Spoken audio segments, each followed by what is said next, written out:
নমস্কার বন্ধুরা, বড়দিনের শুভেচ্ছা রইল আপনাদের কাছে। আজ আমি বন্ধুরা তৈরি করব মিয়ামোরের মতন কেক, ক্রিম কেক।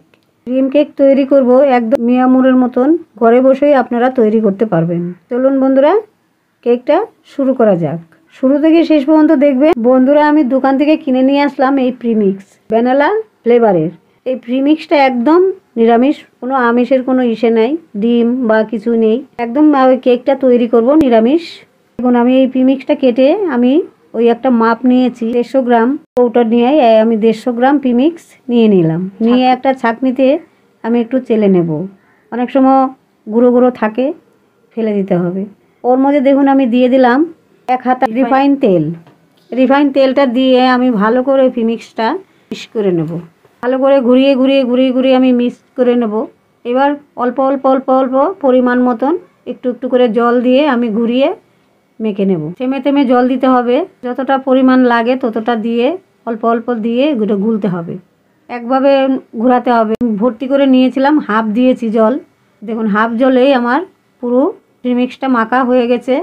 এবার আমি একটা কেকের বাটি নিয়েছি। এই বাটির মধ্যে আমি একটা ব্রাশ দিয়ে রিফাইন তেল দিয়ে আমি কেকের বাটি পুরোটার মধ্যে আমি তেল লাগিয়ে নিলাম। নিয়ে একটুখানি ময়দা চতুর্দিকে ঘুরিয়ে দিয়ে দিয়েছি। দিয়ে আমি একটা পেপার দিয়ে দিয়েছি মাঝখানে। এই কেকের ব্যাটারটা আমি পুরোটাই আমি সুন্দর করে দিয়ে দেব। বাটিটা একটু ঝাঁক নিয়ে একটা কড়াই বসিয়ে দিয়েছি। কড়াইয়ের মধ্যে দিয়ে দিয়েছি বালি। বাটিটা দিয়ে দিলাম, কেকের বাটিটা কড়াইতে আমি সুন্দর করে চেপে বসিয়ে দেব। বসিয়ে একটা ঢাকনা দিয়ে আমি সুন্দর করে ঢেকে দেব, যাতে হাওয়াটা যাতে না বেরে চতুর্দিকে। 30 মিনিটের জন্য বসিয়ে দিলাম। 30 মিনিট হয়ে গেছে। আমি একটা কাঠি দিয়ে দেখে নিলাম যে কেকটা হয়েছে কিনা। দেখলাম একদম পারফেক্ট হয়ে গেছে কেকটা। আমি রেস্টে রেখেছি আধ ঘন্টা, যে কেকটা একটু ঠান্ডা হবে। দেখুন খুব সুন্দর হয়েছে কেকটা, একদম নরম তুলতুলে কেকটা হয়েছে, সফট হয়েছে। দেখুন কিনারটি দিয়ে খুব সুন্দর হয়েছে। একটু অল্প দেওয়াতে একটুখানি পাতলা টাইপের হয়েছে, কিন্তু একটু বেশি দিলে আরও ভারী হবে। আমি 150 গ্রাম হুইপ ক্রিম নিয়েছি। এই ক্রিমটা আমি ঢেলে দিলাম। এটা 150 গ্রামের মাপের মধ্যে নিয়ে আমি মিক্সার দিয়ে আমি ক্রিমটা তৈরি করে নেব। আমি অর্ধেক ক্রিমটা করে দিয়ে দিলাম চামচ ভ্যানিলাটা দিয়ে আমি আবার একটুখানি মিক্সার দিয়ে আমি ভালো করে ঘুরিয়ে নেব। ক্রিমটা সম্পূর্ণ পারফেক্ট করে নেব। যেরকম কেকের ক্রিম বানাই ওই রকম ভাবেই বানাচ্ছি। দেখুন ক্রিম তৈরি। আমি আলাদা করে একটা বাটিতে 1 বাটি 2 চামচ তুলে নিলাম। নিয়ে একটু ফুড কালার দিয়ে আমি আরেকটা কালার করে নিলাম। দেখুন এটা কালারটা যে দিয়েছি এটা ফুড কালার, এটা খাওয়া যাবে। দেখুন কি সুন্দর কালার হয়ে গেছে।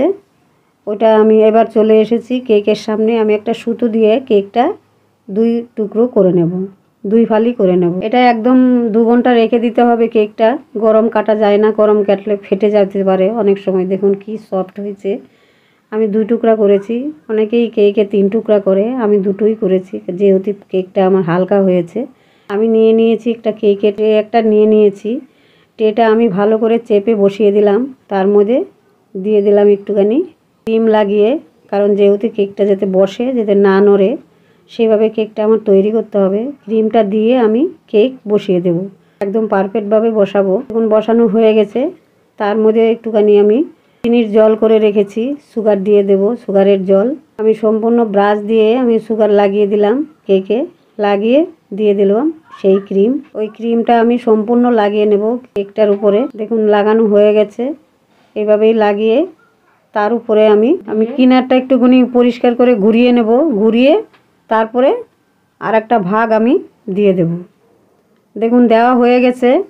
তার মধ্যে আমি আবার একটুখানি চিনির জল লাগিয়ে নেব ব্রাশ দিয়ে। তারপরে দিয়ে দেব আবার ক্রিম। ওই ক্রিম আমি এবার সমান করে লাগিয়ে নেব। ক্রিমটা খুব গোলাপি কালারটা করেছিলাম, পিঙ্ক কালারটা। ওই কালারটা আমি একটা পাইপিং ব্যাগে ঢুকিয়ে আমি ফুল এঁকে নেব। আমি হাত দিয়ে ঘুরিয়ে ঘুরিয়ে কেকটা সাজিয়ে নিয়েছি। দেখুন সুন্দর হয়েছে, কিন্তু ফুলগুনা অনেক সময় অনেকেই বড় বড় করে। আমি এই প্রথম বানিয়েছি, আপনাদের কাছে অনুরোধ।